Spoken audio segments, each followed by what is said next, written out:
Bom, vamos lá, deputado. Obrigada pela presença aqui na Rede TV. Vamos começar a nossa entrevista. Vou começar perguntando sobre o principal factual dessa semana, né? Trump decidiu taxar mais uma vez o Brasil. Ainda não sabemos a porcentagem exata dessa taxação, mas é uma notícia negativa para o país. O governo federal ainda está tentando negociar, né, essa taxa. Essa notícia veio logo na sequência dele colocar o Comando Vermelho e o PCC como terroristas, e eu gostaria de saber qual que é a avaliação do senhor sobre as duas decisões: taxar mais uma vez o Brasil e colocar Comando Vermelho e PCC como terroristas.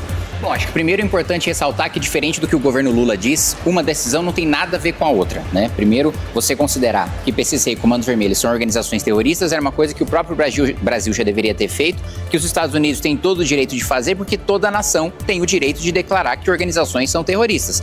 O Hezbollah, ele não é brasileiro, e nós temos toda a capacidade de considerá-lo uma organização terrorista sem violar a soberania de países árabes, da mesma maneira que os Estados Unidos têm o direito de fazer isso. E é bom para o Brasil, porque ajuda a asfixiar financeiramente, né, o sistema financeiro internacional, a lavagem de dinheiro tanto do PCC como do Comando Vermelho. Então, não tem nenhuma relação, né? É importante ressaltar isso, porque o governo trabalha com a confusão da decisão dos Estados Unidos, aliás, não é uma decisão ainda, da sugestão preliminar de taxação por parte do governo Trump para declaração como organizações terroristas, o que de fato são. Sobre a taxação, obviamente, é péssimo, né, para o Brasil, e acho que, fazendo uma análise política, é um presente que o Trump dá para o Lula. Porque o governo Lula está cheio de problemas internos, né? Ele está desesperado para aumentar sua popularidade. Tentou com o pé de meia, depois com o Vale Gás, depois com a isenção do imposto de renda, depois revogando a taxa das blusinhas que ele mesmo implementou, e agora num desespero final com a PEC da escala 6x1, que na prática não acaba com a escala 6x1, mas infelizmente o governo Lula está contando essa mentira para o trabalhador. Então, esse momento ruim que o governo Lula vive domesticamente faz com que as atenções sejam desviadas para o embate com o Trump, com essa taxação, ainda mais com justificativas, na minha avaliação, esdrúxulas utilizadas pelo governo Trump, como, por exemplo, de que a gente não estaria concedendo a concorrência o suficiente para os meios de pagamento dos Estados Unidos. É amplamente conhecido, né, a atuação desses meios de pagamento do Brasil. Agora, não dá para a gente desprestigiar ou colocar alguma desvantagem deliberada no PIX, que de fato é um sistema muito superior ao que se tem em países desenvolvidos, uma das poucas coisas que o Brasil tem para ensinar para países desenvolvidos, que é um sistema fácil, rápido, seguro, gratuito e que não vai mudar. Não tem pressão de Trump, não tem pressão de China, não tem pressão de nenhum país desenvolvido que vá a gente mudar o nosso meio de pagamento. Então, acho isso péssimo para a economia do Brasil. Acho que o senador Flávio Bolsonaro também entrega um presente para o Lula na medida em que ele defende essa taxação. Então, veja só, você é candidato à presidência da República do seu país. Você defende que um país estrangeiro sancione e prejudique os empresários do seu país só porque quem está ocupando a presidência da República é um adversário seu, né? Eu não jogo com esse quanto pior, melhor, não. Deputado, você defende liberdade de expressão sem limites? Vou contextualizar. Uma declaração mais antiga, né, que gerou polêmica, o senhor defendeu o direito de existir dos países nazistas na Alemanha. Eu quero saber aqui no Brasil se o senhor acha que as pessoas têm o direito de falar o que quiser na internet. Eu falo isso porque na internet se pratica crimes de ódio e também se publica notícias que são inventadas, não vou nem dizer falsas. São notícias inventadas deliberadamente que podem manipular a população.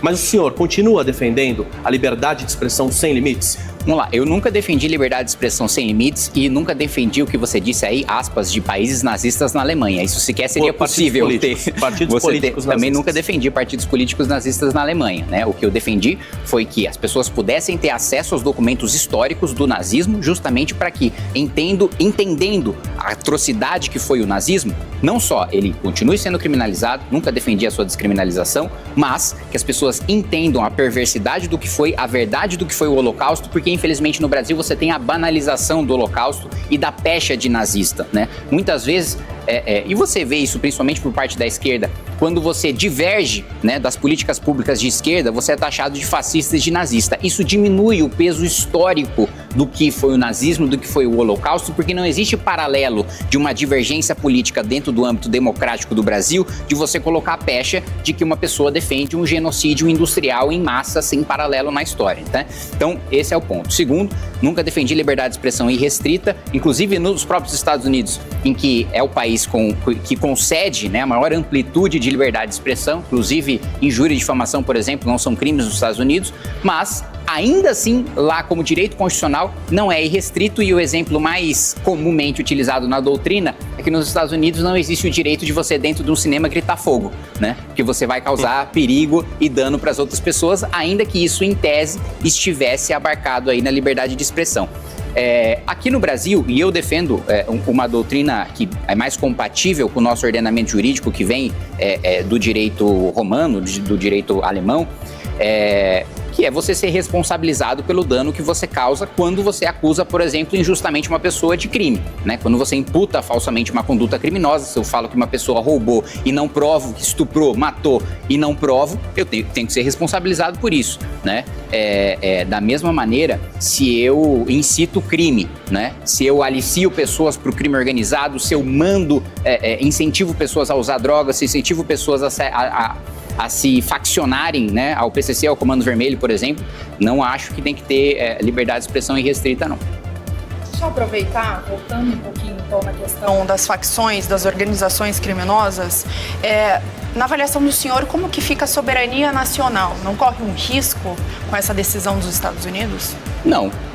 Primeiro porque nós consideramos, eu acabei de citar para você o exemplo do Hezbollah, a gente não viola a soberania dos países árabes pelo Brasil considerar que o Hezbollah seja uma organização terrorista, como praticamente todo mundo livre considera, né? Então, é um ato unilateral de soberania do próprio país ele decidir quais organizações o seu país considera como terroristas ou não terroristas. E não interessa se são nacionais ou são internacionais. E os Estados Unidos tomam essa decisão não porque está preocupado com o crime organizado no Brasil, é porque está preocupado com a exportação de drogas para os Estados Unidos, é porque está preocupado com a lavagem de dinheiro nos Estados Unidos, é porque está preocupado com os americanos. Que esse é outro ponto também. Muitas vezes o discurso bolsonarista dá a entender, e eu já escutei isso várias vezes, não, se o Lula não conseguiu combater as facções criminosas, então vamos deixar o problema pro Trump. O Trump não vai trazer nenhuma tropa aqui para trocar tiro com um faccionado, ele não vai acabar com o crime organizado aqui. Só o Brasil é capaz de enfrentar as facções criminosas brasileiras. Os Estados Unidos vai enfrentar essas facções fora das nossas fronteiras no que interessar para os Estados Unidos. Não existe nenhum risco em relação à soberania, mesmo porque os Estados Unidos já invadiram países que ele não considerava que tinha organizações terroristas. Então, se o Trump quiser invadir um país, ele tem o poder bélico para isso, ele não precisa declarar nenhuma organização terrorista, ele vai lá e invade, como ele já demonstrou que pode fazer, né, assim como outros países desenvolvidos que têm capacidade bélica para isso, podem fazer também. Infelizmente, o Brasil, apesar desse discurso de soberania que o governo Lula faz, recentemente teve uma entrevista do ministro da Defesa dizendo, aspas, não temos defesa. Ou seja, se o ministro da Defesa diz que a gente não tem defesa, nós não temos soberania. Nós não mandamos nosso próprio território. 40 milhões de brasileiros estão sob o domínio de territórios dominados pelo crime organizado, né? Ao mesmo tempo, se qualquer país quiser invadir o Brasil, qualquer país desenvolvido ou qualquer país que tenha forças armadas minimamente financiadas e estruturadas, eles vão invadir. Nós não temos soberania porque nós não temos como nos defender. Deputado, qual que é a sua opinião sobre a anistia aos condenados do 8 de janeiro? Eu sou contra a anistia, primeiro porque eu considero que crimes foram cometidos. Eu discordo do Supremo em achar que teve uma tentativa de golpe ali no 8 de janeiro. Acho que eles precisam responder por dano ao patrimônio, pelo vandalismo, aqueles que agrediram policiais, aqueles que ameaçaram os policiais, aqueles que entraram em confronto com as forças de segurança. Todos esses precisam responder pelos crimes que cometeram. Um crime, aliás, eu acho que contra o país, foi aquele sujeito criminoso que destruiu um relógio que está aí desde a época de Dom João VI, né? Ou seja, o relógio sobreviveu a guerras mundiais, mas não sobreviveu a um maluco que foi lá invadir a Praça dos Três Poderes. Agora, o que eu defendo e o que eu votei a favor foi o PL da dosimetria, né? Que de fato essas pessoas respondessem, né, numa dosimetria de pena compatível com os crimes que cometeram. Agora, anistia não defendo, porque a anistia você parte da premissa de que os crimes foram cometidos e você quer perdoar. Eu não quero perdoar os crimes cometidos, eu quero que eles respondam pelos crimes cometidos que são diferentes dos crimes pelos quais eles foram condenados. Então vamos para a próxima pauta, deputado. Quero perguntar para o senhor sobre o fim da escala 6x1. Né? Foi uma votação quase que unânime ali na Câmara dos Deputados, mas o senhor votou contra o fim da escala 6x1. E eu quero entender do senhor se o senhor enxergou algum problema no texto da PEC ou se o senhor simplesmente é contra que o trabalhador brasileiro tenha mais tempo de descanso sem ter esse valor descontado do seu salário. Até para corrigir, né, eu não votei contra o fim da escala 6x1, eu votei contra a PEC, que promete falsamente acabar com a escala 6x1. É óbvio que ninguém defende que o trabalhador seja obrigado, né, a ser esfolado, trabalhar 6 dias na semana, sem ter o tempo para estudar, para descansar, para estar com a sua família, para cuidar dos seus filhos. Agora, o que eu não fiz, né, e modéstia à parte, corajosamente, porque a maioria dos deputados foram covardes, inclusive muitos, aliás, a maioria que eu conheço que votaram a favor, não acreditam na PEC. Não acham que ela vai ter efeitos positivos. Então, tem uma diferença muito grande entre... E eu me separo muito desses deputados de que quem tem uma convicção e vota contra ela por populismo eleitoreiro, né? E quem tem a convicção e mantém essa convicção na hora da votação, que é o meu caso. Então, a PEC não acaba com a escala 6x1, porque acabar com a escala 6x1 envolve enriquecer o país, envolve uma mudança material, envolve uma mudança de dinheiro. E para ter uma mudança de dinheiro, precisa ter corte de gasto e reverter esses gastos em infraestrutura, em qualificação de mão de obra, em ciência e tecnologia, coisa que o Brasil nos últimos 40 anos não fez. A nossa produtividade nos últimos 40 anos cresceu 18%, isso não é nada. Os nossos pares países em desenvolvimento cresceram 130%. Isso fez com que os trabalhadores dos outros países, eu não estou falando dos desenvolvidos, dos nossos pares, pudessem trabalhar menos e ganhar mais. Colocar um texto na Constituição dizendo que está proibido, o que tem muita coisa que está proibido no nosso país e que acontece na prática todos os dias. Inclusive, né, legalmente, você só poderia contratar via CLT. A gente tem a maioria esmagadora dos trabalhadores brasileiros que ou são informais ou são PJ, porque a CLT faliu. Da mesma maneira que não adianta você colocar um texto na Constituição achando que aquilo vai se transformar em realidade se você não toma uma ação efetiva para aquilo se tornar realidade. Na Constituição a gente tem o direito à saúde, à educação, segurança, lazer, trabalho, moradia. Nada disso é direito na realidade, é só no texto da Constituição. Então podem colocar o que quiserem no texto da Constituição. Se não tiver um governo que efetivamente vai trabalhar para aumentar a produtividade do trabalhador, a produtividade do país, a melhorar a nossa balança comercial, melhorar o nosso superávit primário, desvincular o nosso orçamento, ter espaço de gasto discricionário para fazer investimento em infraestrutura, não vai ter trabalhador trabalhando menos, né, e recebendo a mesma coisa. Isso, inclusive, eu até coloquei na votação que se entrasse em vigor agora, imediatamente, as pessoas iam ver claramente que não ia mudar a realidade delas. Eu não sei se você sabe, mas você é criticado pela esquerda. Seu movimento ajudou a eleger Jair Bolsonaro, né? Seu movimento, e você era, na época, o principal expoente. Só que em determinado momento, o MBL e o senhor romperam com o bolsonarismo.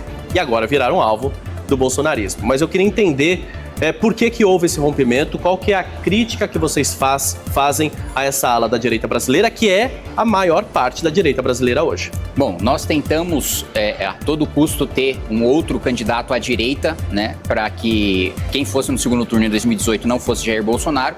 Ele foi para o segundo turno, tivemos que fazer um voto útil para derrotar o PT, que a gente tinha acabado, né, de promover as manifestações pelo impeachment, colocar o Lula na prisão, derrubar a Dilma, e a gente tinha a esperança de que um novo governo pudesse trazer mudanças. O nosso rompimento, né, com o Bolsonaro, e eu quero deixar claro, nunca fui um deputado da base do governo Bolsonaro, sempre fui independente, da independência fui para a oposição. Por quê? Porque ele próprio descumpriu as suas promessas de campanha. No primeiro ano de mandato do Bolsonaro, eu vi ele acabar com a Lava Jato, nomeando um procurador-geral da República petista, que proibiu modelos de força-tarefa como o da Lava Jato.